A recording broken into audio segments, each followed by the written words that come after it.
Now, just before we go fully into the discussion for today, let's review the exclusive interview granted to TVC by the chairman of the Economic and Financial Crimes Commission, EFCC, Ola Olukoyede. Some of the issues raised by the EFCC chairman are trending online as he drove home his point in an emphatic manner. I mean, BKO conducted the interview and he's here, for some reactions. I mean, talk to me, BKO. Your key takeaways from this interview. Talk to me about them. I saw a man that, at the rate he's going, he will be the best CFCC chairman in history. No doubt about it.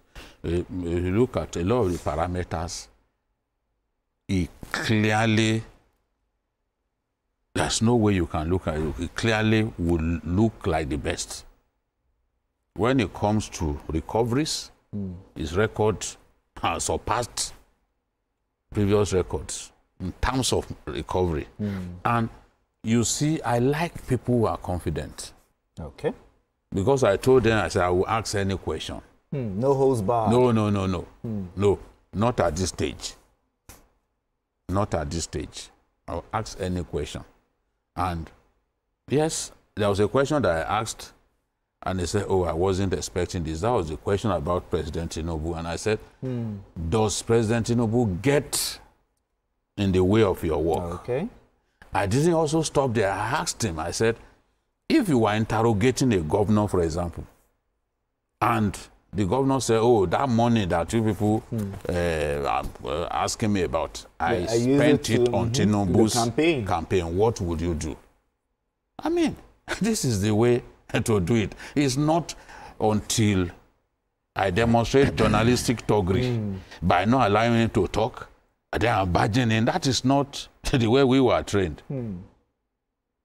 Give him a chance to talk, but it shouldn't stop you from asking the difficult questions. We talked about indiscipline and outright stealing within the EFCC itself. I asked the question. There was a time that EFCC, when some of their colleagues are doing wedding, and I mentioned it, they would be spraying money like mad people. It takes somebody who is mad to take wads of naira notes and you are throwing it. Something is wrong with you now. Even the richest, Elon Musk, won't be throwing money like that. He has good enough sanity to know that. Dangote does not even spray money. Exactly. Why should he do it? You do not need to show your tigritude. You don't need to, as Soyinka said, you don't need, a tiger does not need to show his tigritude. He is by nature a tiger. And whether you like it or not, you must fear him. All right, BK, talking about the interview, there were some people who said, you didn't ask about the former governor of Kogi State. How do you respond to that? Why should I ask? You see, the thing, that's the problem with social media. A lot of the people on social media, just hold on, I will address it. A lot of the people on social media are extremely ignorant people. I'm not saying this to put people down, but that is who they are. The case is when the EFCC decided to go for Yabelo at a time when he had a court order. The same kind of court order that Kwankwaso had. The same kind of court order that Yari had. The same kind of court order that Odili had. You didn't go after those ones. You now went after. He has every right to resist, to say, look, let's affirm the primacy of the law. The law does not say that when somebody has a valid court order, you should restrain you from arresting, you should go and arrest. And when they did the right thing, I said, yes, this is the right way to do. EFCC systematically got all of those court orders vacated. You are aware? They got, because that's the right thing to do. You do not, when you know that he has a court order, then go and you want to pick him. He has every right to resist arrest at that point. And I supported that because I knew other people had that you didn't arrest. We are obligated to speak the truth at this stage. Absolutely. So, and the case is in court now. The man eventually surrendered himself to the EFCC after we realized that all of those court cases had been effectively the court restraints have been taken away. Those restraining orders. The EFCC did the right thing. that they didn't do initially. They got them vacated. And seeing that there was nowhere else to go, he went, he surrendered himself. It wasn't the EFCC that arrested him. He went there by himself. So now the case is in court. You want me, a trainer of journalists, to then go against what I had been telling journalists that they shouldn't do. It will not happen, not with me. I know that when a case is in court, you are not supposed to be asking questions. And is it, whatever evidence he has against Yabelo, he should take it to court. It's not for me to be asking him about, okay, what did they want me to ask him? What he wanted was to put Yabelo on trial. He's already succeeded in putting him on trial. So I should now ask that, oh, why didn't you leave Yabelo alone? Why did you decide to put him? What is exactly is the question? Silly people. They just ask funny questions. Absolutely. So, and you see, when you put too much accent on what you hear on social media, you lose focus. You start thinking like them. Absolutely. What should I? The matter is in court. How many people are we going to be talking about? The important thing is the big questions that we needed to ask. We asked them. And I'm convinced he told us that, look, he has not finished with the bad eggs in the EFCC, that he's still going to announce, that they are going to announce some more dismissals. The people who are there before him, they allowed bad eggs, black legs, to run riot in the EFCC. People, bribe takers, people steal exhibits, gold, foreign currency seized from people that they want to put on trial. They were stealing it. This is the EFCC chairman who came and started exposing them. Remember, I said, you need to sanitize the EFCC. Get presidential mandate to do that. I kept saying it to this man. And he did that. Now, he's doing his job. Absolutely. Some of them said, oh, the VDM question, this. I asked him about VDM. I said, what did the young man do? He said, oh, he got petitions about VDM. And they decided to go and arrest him. Some are saying, oh, I should have asked him, why did they blindfold him? How they refer the arrest is not my business. If somebody said, no, at this point, if they call me, I will not go. And they decided to use force. It's not in my place to say, no, you shouldn't have done that. All right, let me, Majid, talk to me. Your key takeaways. Yeah, two key points. The one that amazed me most in the interviews, I mean, they now, some other people cropped it and they are now sharing it, where the EFCC chairman spoke about a 22-year-old boy who had 5 billion naira in his account within a space of 18 months. How? And at the secondary school where he attended in Ekere, Ekiti. Now, if you get to that school, 12 o'clock, you won't find students there. The boys are in hotels. Hotels, you know, hotels, browsing and doing yahoo. So he said, we have a serious problem on our hands. Very serious. Everybody wants to be hush puppy. They don't want to work. All these young boys. And the significant thing that I said, and I'm happy that I said, look, if you are making progress, beat your chest about it. Sure. People will not beat, they will not blow your trumpet for you. So if you are making progress, just go ahead and beat your chest about it. He said, blow your own trumpet. It is the money that they've recovered. The 753 duplexes, yes. He described it as a world record. And those who think it's not a world record, they can fact check him. They have all the time in the world to fact check him. He said it's the world record. No, Julie, as a matter of fact, the 50 billion initial seed money for student loan. Yeah, now that's what he's saying. I was going there. Yes, from EFCC. He said that the thing is world record, that level of recovery.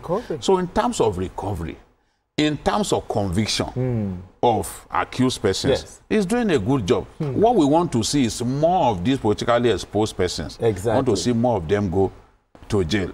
So he's saying the money that they are using for NEL fund, the money that they are using for consumer credit, that the monies are from the recoveries that they have made. So in his own place, in his own position, he's doing his best to even support government policies. Without the funds, how does the consumer credit go ahead? Without those funds, how do they find money for NEL fund? So he's doing a good job. And I'm really proud of what I've seen in the last few days. This was an impromptu interview. We didn't really have time to prepare. Yes, but we knew what the issues were. Wow. The issue of corruption and foreigners being extremely involved in fraud in our country. Absolutely. It's something we should be worried about. Absolutely. Wow, if we get to talk about the EFCC, we could go on and on and on. But all right, gentlemen, let's move straight to our next conversation. Now, the dust is yet to settle over the internal crisis bedeviling the People's Democratic Party, PDP. In a new twist that deepens the party's fault lines, the Independent National Electoral Commission, INEC, has reaffirmed Senator Samuel Anyanwu as the valid National Secretary of the party. Anyanwu's status was revealed by the fact-finding committee of the party's National Caucus during the 99th National Executive Committee meeting. The party plans to reconvene on the 30th of June to constitutionally remove him from office. Meanwhile, a former governor of Jigawa State, Sule Lamido, has declared that he will no longer attend any PDP meeting until the Minister of FCT, Nyesom Wike, and other alleged imposters are expelled from the party. All right, Jami, INEC has once again cleared the air about the secretaryship of Senator Samuel Anyanwu. But talk to me, what do you think they have against Senator Samuel Anyanwu? Is there like a personal grudge that we don't know about, despite the Supreme Court ruling? Yeah, you know, the problem with the PDP is multi-faceted. And as they are trying to resolve one, 10 other ones are coming up. Now, the major problem they have is the issue of who is the scribe of the party. They don't want Samuel Anyanwu. Most of them, they don't want Samuel Anyanwu. Why? Because he's close to Wike. Oh. Yes, so, but now, at least they are stuck with Anyanwu for the next 21 days. Because before you can remove the secretary or a principal officer of a party and appoint another person, you must give a 21-day notice to INEC, which they just did at the NEC meeting of yesterday. I think Chief Bode George, who's a BOT member, made that very clear. Okay. And, you know, Wike also issued a caveat where he raised some issues about the interference of the Oyo State Governor, Seyi Makinde, that because of his presidential ambition, that's why he didn't want peace in the party. Although Wike too has his own issues. And my problem with the PDP is the fact that you know that Wike is giving you headache. Why can't you expel him? And Wike has challenged them. He said they don't have that, they don't have the guts to take this action against him. And this has been lingering since 2023. This is 2025. It was quite obvious that Wike and and 4 other governors, then the G5, including Seyi Makinde, worked against the interests of the party, but they did nothing about it. So where there are no rules, there are no infringements. So as it is, the BOT of the PDP, the NEC and the NWC, they do not have the guts, they don't have the willpower to take that decision that will move the party to the next level by saying that, if you see any member of your party who has erred, who has done something inimical to the growth of the party, who has done anti-party things, you should expel that. Or do you think they can't do without a figure like Wike? Well, that's why it's until they are able to resolve the quote unquote the Wike matter, the Wike factor. Okay. All right. What do they have against Senator Samuel? Is there something we don't know? I think that a lot of them felt that after he tried to become governor and he didn't succeed, that he should have stepped aside. Because, look, let's face it, a position is not meant to be occupied by an individual forever. Okay. And some people have made moves to say, okay, let this thing even go to another part of the southeast. That is what people like Governor Mba is fighting for, that look, let it go to someone else from another part of the southeast. Okay. But it's like every issue about the PDP now continues to polarize the party. The South-South Congress of the party has effectively polarized the party. The North Central Congress of the party has effectively polarized the party. The matter of the national secretaryship of the party has effectively polarized the party. There's no issue. Even the matter of whether they should join the coalition or not has effectively polarized the party. Some of the National Assembly members do not agree with their governors on that matter. And some are saying, no, even if we are going to join the coalition, it should be led by the party. Which was what Senator Shekarau said at that time, not something that, okay, when some noises being made by individuals you know, and who are being supported by elements on social media who do not have electoral value. So the party has a lot of issues to deal with. This NEC, for example, why is it difficult for PDP to agree to have a meeting and the meeting takes place? This NEC was postponed 5 times. If you are struggling to organize NEC meeting, how would you be able to organize convention? And the convention of the party is the highest decision-making organ of the party. Not just PDP, but even the APC. That's where the biggest decisions are taken. And it gets ratified. So in this case, the stipulations are clear. Anyanwu cannot become the secretary of the party forever. Politicians are quite different from some of us. Honestly, if people harass me, even 100 of the, if I get 100 of the quantum of harassment that Anyanwu has received because he is not prepared to give up that position, I will have left a long time ago. I have no patience for that level of harassment. One position, and I'm holding on to it, using the courts to force yourself on your colleagues. Exactly. No, it makes no sense. The party is polarized. I also don't think, I think that a lot of the PDP members, because of the contributions that Wike has made to the party, they are reluctant to throw him under the bus. And he still has support among some of the governors. It's not every governor that is against him. Sure. It's not every governor. Yes, today, Sheikh Makinde, Umba, Mohammed, of Bauchi, they do not really like him. But he still has some governors who have some, of others. Some sympathy for it. So, and you must get those governors on your side before big decisions can be taken.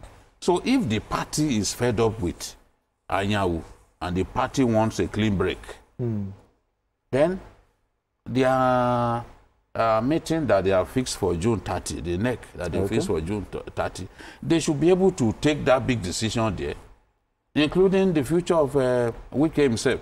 I think a lot of them, Wike's matter is an emotive issue within the PDP. Within the party. They can't understand why Wike, for example, would decide that because the secretary of the party, they've not paid the ground rent for so many years, then the place should be sealed up. And you didn't stop at that. You then said, okay, forfeited to the FCTA authorities. The FCT. I like what the president has done. To say, okay, let's give them 14 more days. There's no reason in the world for PDP not to pay their rent. It is impunity. It's impunity. Governors are shouting that, oh, they need more money by way of internally generated revenue. The FCT authorities have every reason to generate revenue. Exactly. And ground rent is one of the revenue streams. So why wouldn't you pay? Did you read Bode George's interview? Yeah, he said it's sacrilegious. I mean, there's no reason. And then you are saying, oh, it's irresponsible to lock up. You are a debtor. You are saying it's irresponsible to lock up your place. Debtors shouldn't have this kind of effrontery. You are a debtor. Absolutely. You are a debtor and you have no reason to not pay. Okay. The years when they were in power, when they had access to funds and all that, they Why still did didn't they pay. not sort it out? Yeah. That's another. So, you know, when you look at issues emotionally, you think what Wike has done underlines his hatred for his party. People can argue like that. I'm not saying that it is right to think that way. Because on this matter, I want to try my best to stay in the middle.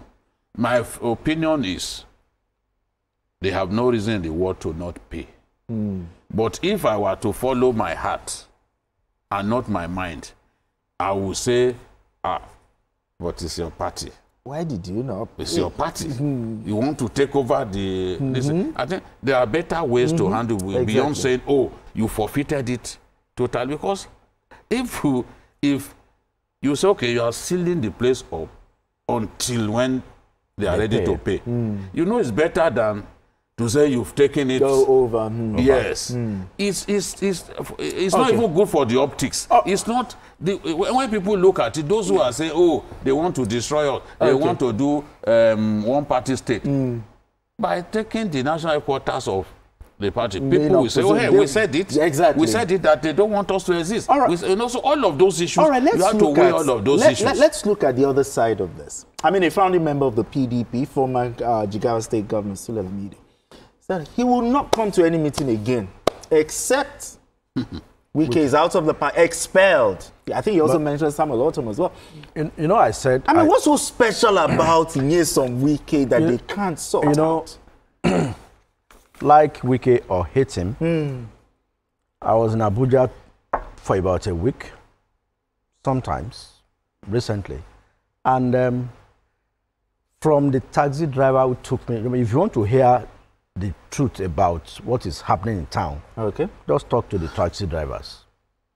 From the taxi driver to eating joints and all those places, it's all full of praises for Wike. So Wike, the kind of development Wike has carried out in the FCT in less than 2 years as minister, he has surpassed what some ministers did for 8 years. I'm not sure they've seen that before. Honestly, I mean, putting new asphalt overlay on very smooth roads, very clean bridges. I mean, roads to the satellite towns. Yes, even the satellite towns. And he said he's doing that so as to chase those kidnappers away, to open up everywhere. So now some people are not happy with that. That this man, I mean, it was Mr. Project in Rivers, is shining again. And now it's Mr. Project in Abuja. In Abuja. And also, I mean, to the extent that now, because he wants to, just like Jide said, Bode just said he expected that Wike would dip his hand in his pocket and pay the ground rent on behalf of the party. Having benefited from the party since 1999. No, it doesn't work out like that. This is the same person you denied the presidential ticket of the party when all of you agreed that this thing should be zoned to the south. To the south. Of course, he's still very bitter about losing that presidential ticket to Atiku and the way the thing was carried out. They agreed that it should be zoned to the south. No, I think the treat open. Yeah, well, they said the treat open. So the thing is, he is not. Even APC that they shouted about zoning it to the south on election day.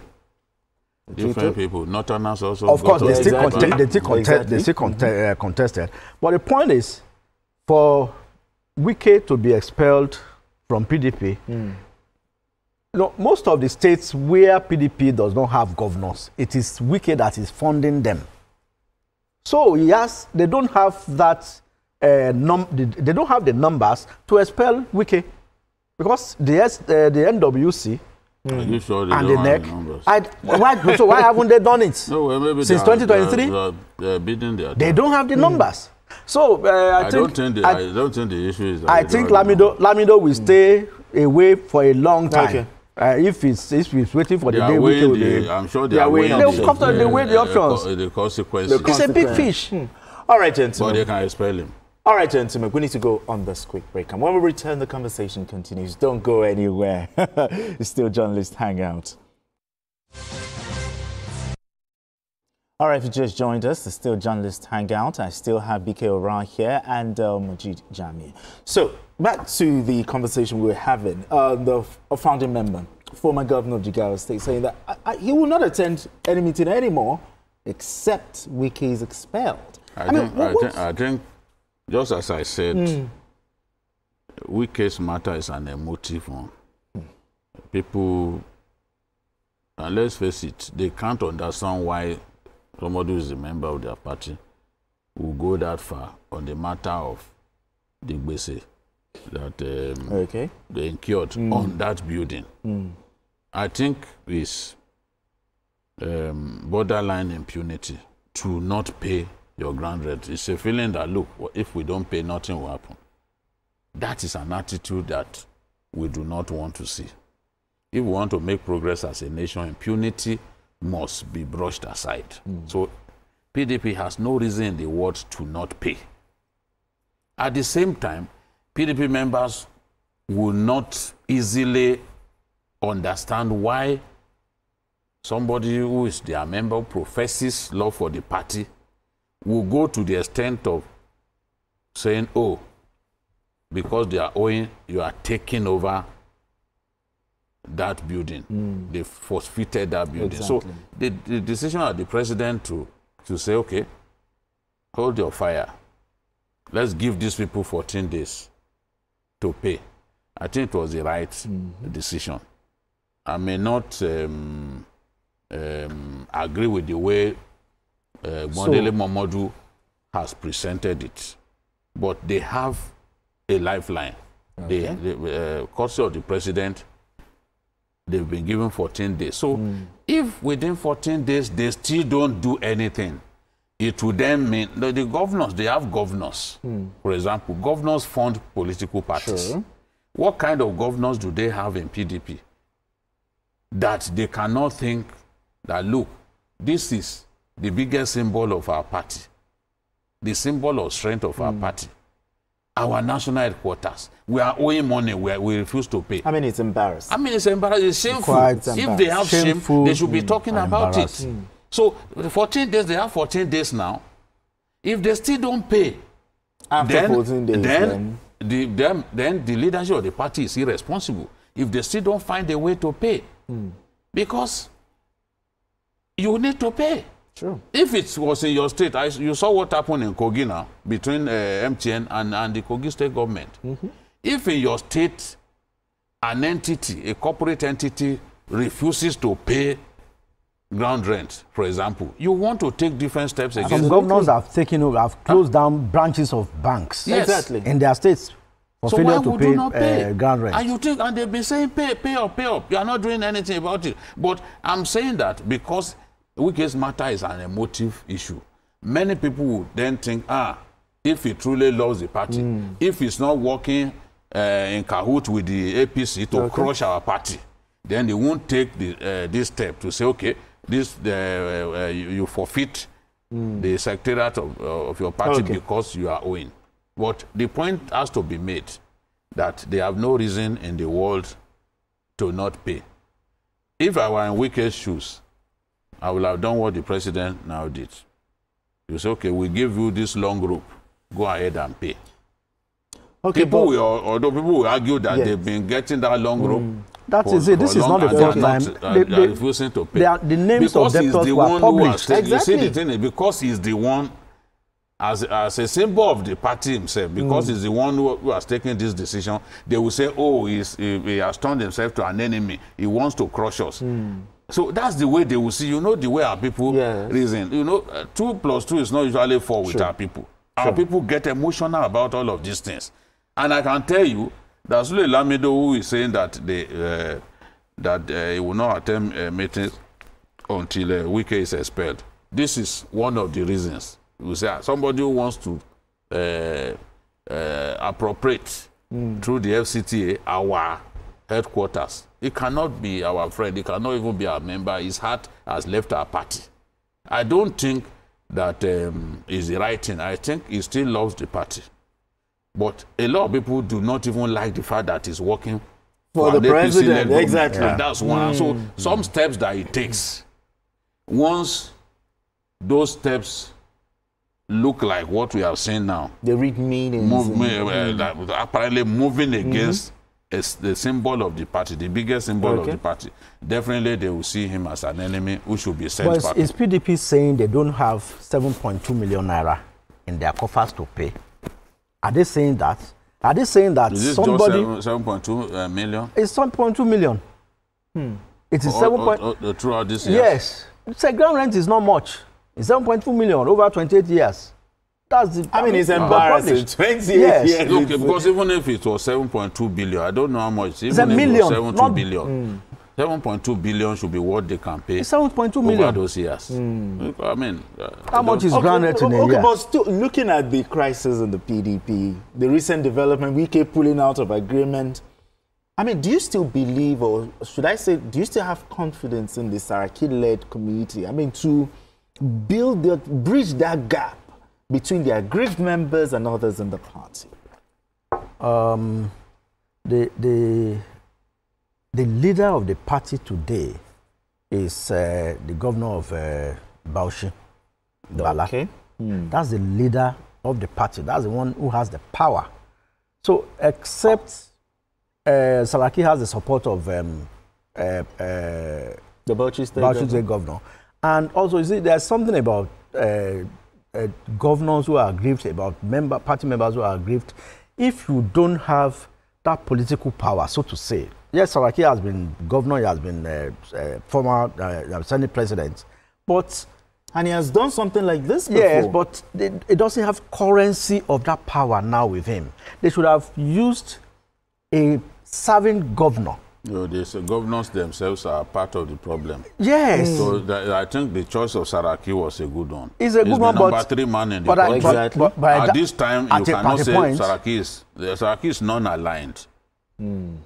All of those governors that you see in PDP, they've already taken a position. Yes. Yeah, there are those with Wike, there are those who are not with Wike. There are those who have ambitions, and those ambitions are dictating their behavior on different issues. So Saraki, at least for now, is not contesting any position. It looks non-aligned when you look at the grand scheme of things. I'm sure that was why they chose him. And he has clout. But does he have the clout? He's contested for presidency before.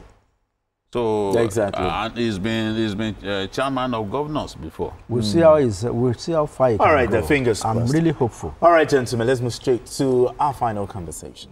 Deadlines, they say, may be easy to set, but meeting them is a different ball game entirely. The Nigerian National Petroleum Company Limited, NNPCL, has commenced a scheduled maintenance shutdown of the Port Harcourt refinery.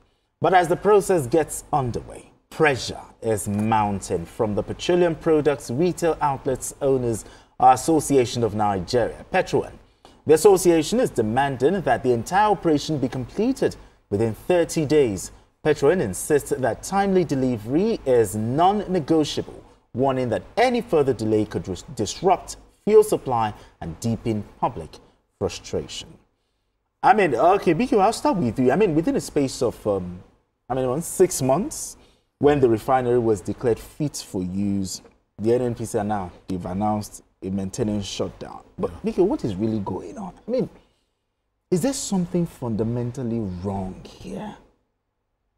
We don't know exactly what the problem is, but I believe the refinery was working. All of the people in position to confirm if the refinery was working, they brought them. and they confirmed that the refinery was working. Okay. So all of these stories, I see it online. Oh, we told them that the refinery was not working. You know, Nigerians, even when they lose an argument, they still will find a way to say, no, we told you now. Some people can kill just to win an argument. Some people, if they have their way, they will kill just to win an argument. Obasanjo said the refinery was not working. They invited him, come and see whether it's working or not. I don't think he came. He turned down the... He said it was disrespectful.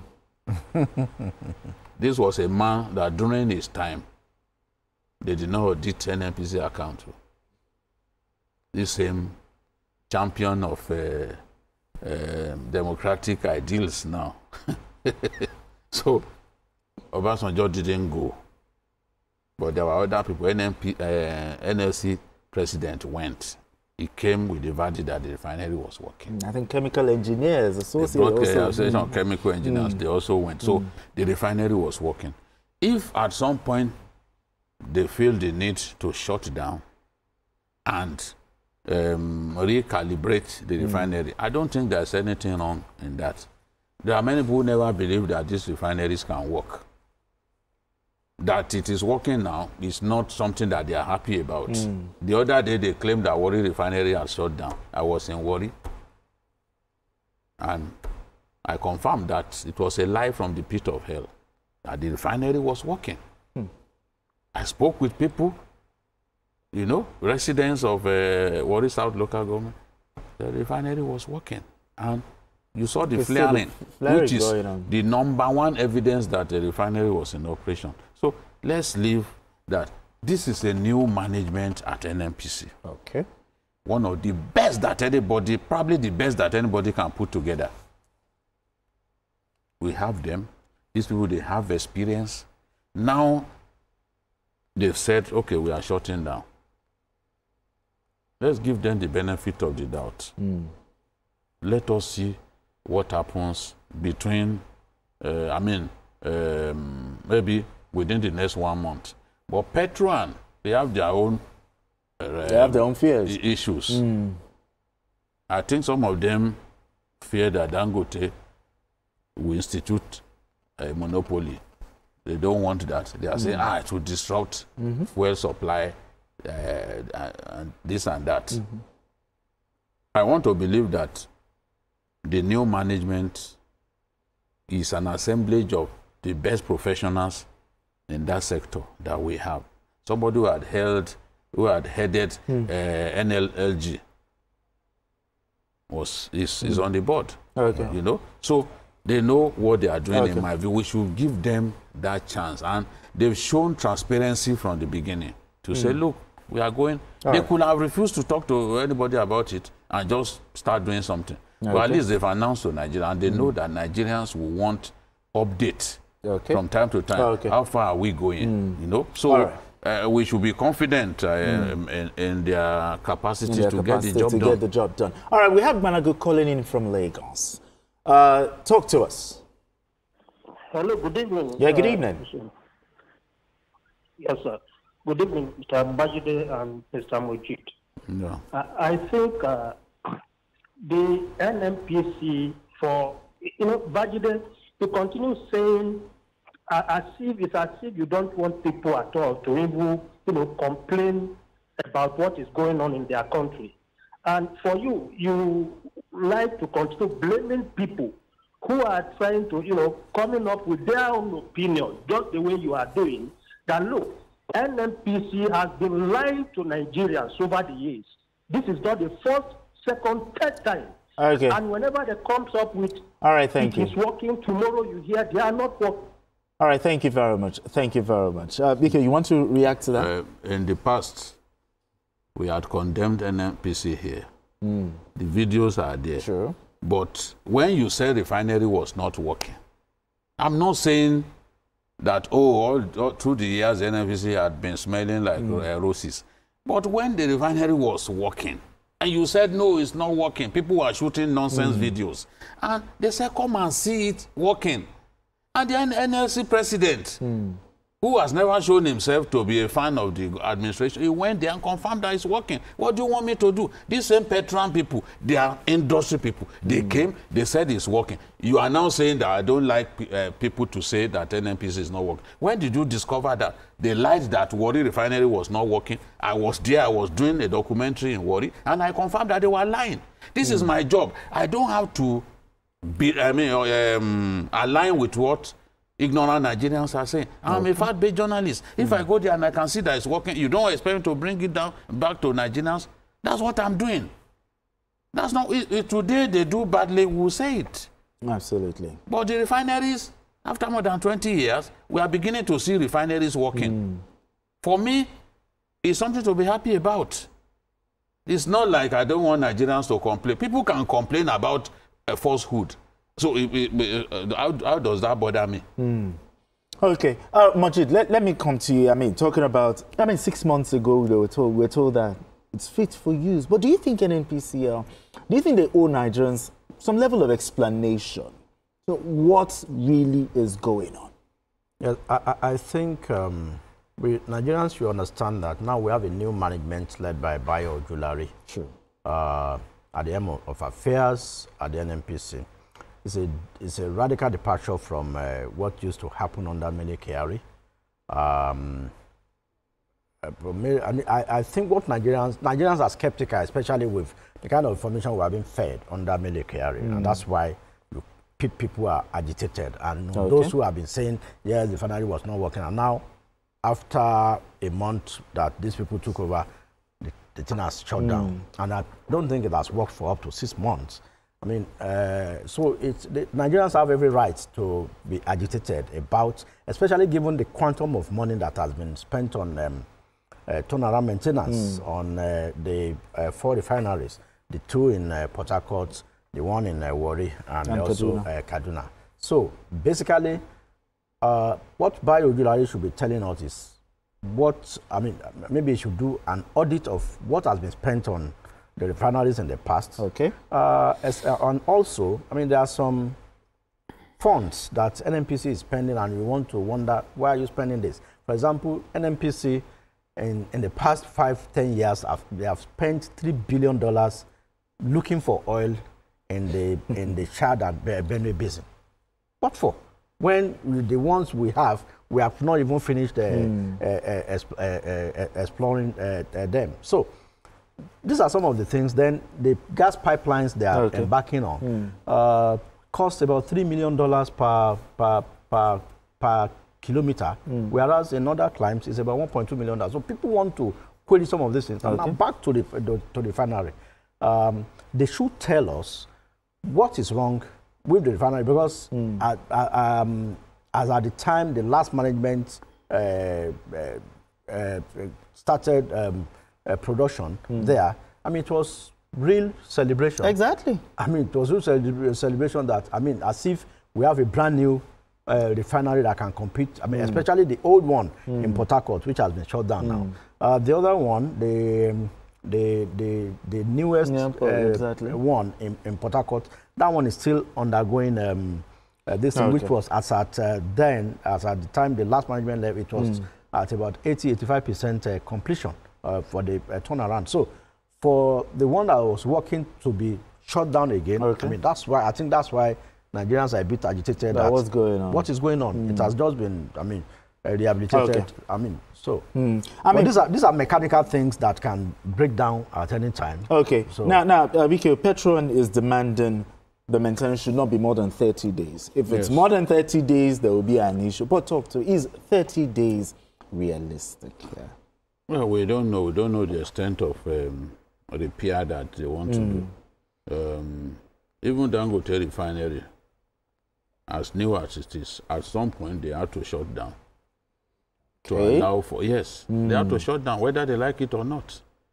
So it's not something strange that a refinery shuts down. It's even, it's well known that refineries will shut down at some point.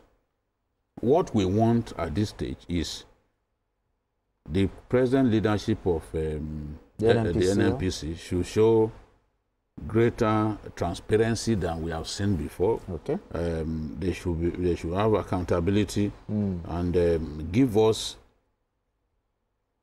an NNPC that is of global standards.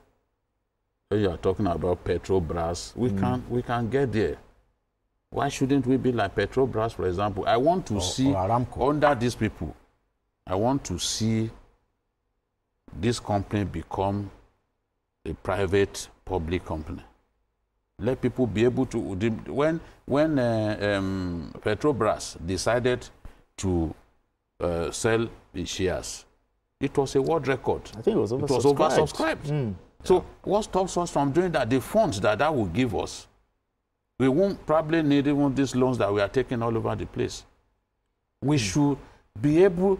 They should be able to reform the place and bring in some of the very best Nigerians who have all it takes to work in that environment. What we want to see is a commercially viable NNPC, an NNPC that will be of international standard that Nigerians can trust. And we want that transparency because it's important. When you talk about NNPC, people see it as just a place where people steal money with reckless abandon. The new NNPC should not be seen as that. The transparency, they should take transparency and accountability seriously. Those who are complaining, I'm not saying we should not complain, but don't say refinery is not working when it's working. You chose to be blind to the fact that it was working. They brought people, they came, those people saw it, they confirmed that it was working. What else do you want? You just want to say it is not working and come and claim that, oh, Shebi, we said it's not working. You cannot say it was not working just because these people called a shutdown. A refinery could need a shutdown at any time. Don't forget, these are very old refineries. True. They are not exactly new. Over the years, they've been neglected, literally abandoned. So it's going to take mighty effort. Okay. For those refineries to give what we want. Look at Kaduna. Up to now, we haven't heard anything. We haven't heard anything. Does not come on board, yeah. All right, gentlemen, as journalists, with this recent shutdown and our refinery... Public confidence is important. Will you suggest to the NNPCL board privatizing the refineries? Do you think it will make it more effective? That's what I was saying now. That when I mentioned that what Petrobras did, that we should do that. I don't see anything wrong in that. They will run. Look at NLNG, for example. What is happening with NLNG? Yes, is an example of the benefits that can come if when you bring in the private sector. Private sector. Oh, okay. They will run the place much better. The mistake we made when Dangote and others wanted to buy it at that time, and we got emotional, this and that, we didn't allow them to buy it. If they had bought it at that time, if Yaradua had not cancelled that transaction, maybe we won't be where we are today. Okay. Because they will run them professionally. Absolutely. Now, finally, okay, if you're to hazard, a guess, is 30 days enough to sort out, what's going on? I'm not an engineer, and it depends on the reason for shutting down in the first instance. So for Petron to give 30 days, I don't think they are being fair to the management. The management knew what it saw before, so we need to give them time to really put in effect. Because if you want to hurriedly put it back, you might have to. But he said if it goes beyond 30 days, it could cause public frustration. There are some component parts of the refinery that you need to specifically order it. So if that is the kind of thing that happens, they go and fabricate. You don't buy it on the shelf. Yes, people need to know these things. So people need to understand some of these things. So you can't just say they go and fabricate it for you. It's not, and the fabrication could take a whole month. That is it. So it's not like a knee-jerk approach. This is not like buying TomTom now or Kolanut. Or you want to buy flour to make bread. No, this is a different ballgame. So we should give them time to but I think the Bio-led team has started on a good note. They have removed some dead woods there, and they should continue, because I learned that the labor union are saying if they continue to remove the dead woods, they are going to lay down. That was what they always say. Don't do it. Don't do it. They won't achieve much. They have removed about 200. They should remove more. Those who have no business there, who are causing problems for that place, they should remove them and make it a very a very fantastic place. And I expect them to, we need greater CNG penetration. For now, NNPC has 14 CNG stations. Okay. I expect more as we go on, because look, many Nigerians are embracing CNG, but the opportunities for conversion and all that is not enough. Yeah. We need more service centers, more stations where Nigerians can just drive in and they won't have the long queues that they have now, just to fill their CNG tanks. Yes. So. All right, then. It's a fine place for us to leave it. Thank you so much, Moji Jami. Appreciate you for coming on the show. Thank you so much. BKO, I've really missed you. Thank you so much for coming on the show. Anytime I travel, you think I missed you for real. It's such a big problem. I will be traveling. All right, then. It's a fine place for us to leave it. Thank you so much. Gentlemen in the back room, thank you so much for doing your best to make sure we have a good show. And that's all on Journalist Hangout today. Yes, you can watch the repeat broadcast of this episode tonight at 11. Join us on Sunday from 1:30 to 3:30 p.m. for Journalist Hangout on Sunday. We are on YouTube at youtube.com/TVC News Nigeria. I am Benga Oreshegun. Bye for now, and God bless Nigeria.